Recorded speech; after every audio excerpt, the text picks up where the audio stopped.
Halo kawan, perkenalkan nama saya Muhammad Fitra dari Prodi Program Studi Manajemen Universitas Sulawesi Barat.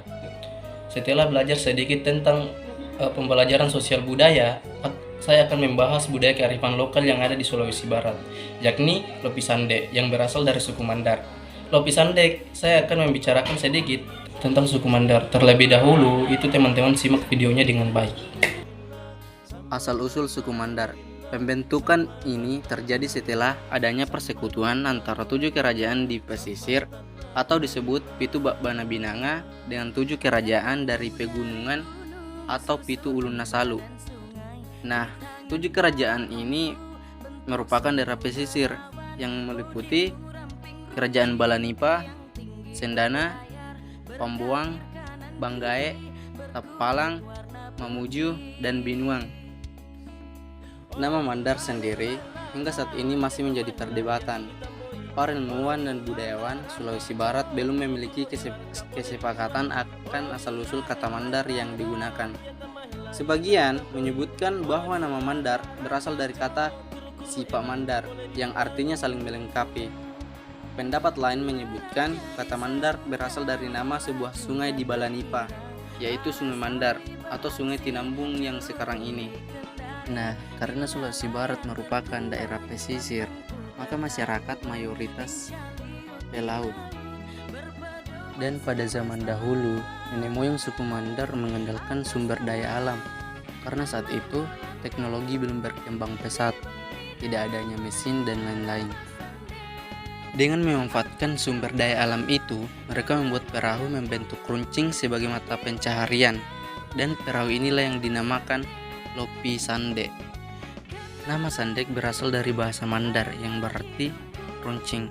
Perahu ini mempunyai bentuk ramping dengan mengandalkan layar dan kecepatan angin untuk mengarungi lautan. Lopi Sande terdiri dari anasir perahu Tambera, Sobal, Guling, Palayarang, Palato, Adik, Peta, dan lain-lain.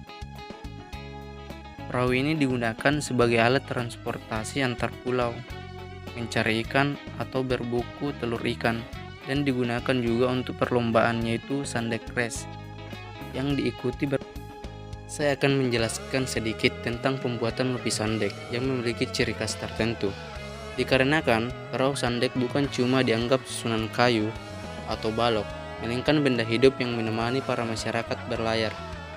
Tahap awal, membaca-baca atau doa keselamatan dalam membuat perahu.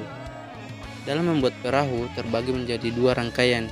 Yang pertama, matokbo atau pemasangan kayu pertama oleh tukang dengan rangkaian doa atau usul tertentu.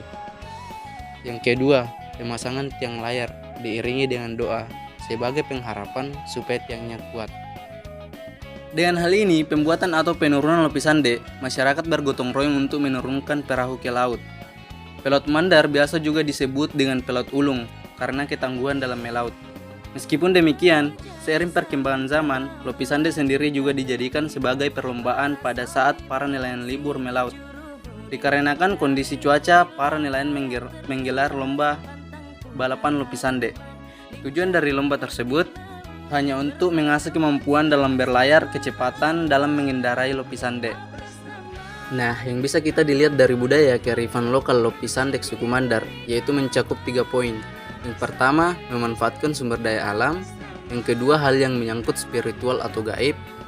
Yang ketiga itu interaksi sosial atau solidaritas masyarakat meningkat dalam daerah tersebut.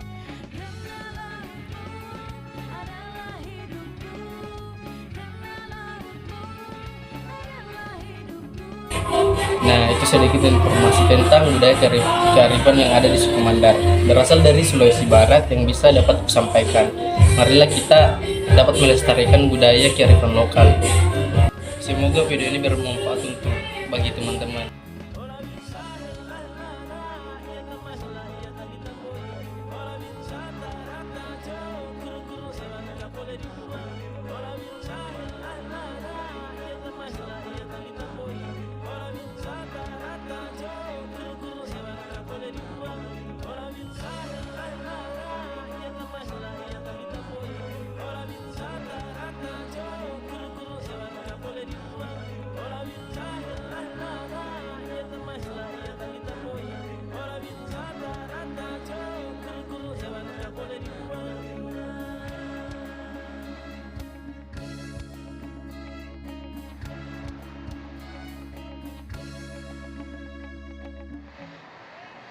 Oke, terima kasih teman-teman atas apresiasinya. Sebelum kita bubar, mungkin bagusnya kalau kita berfoto bersama sebagai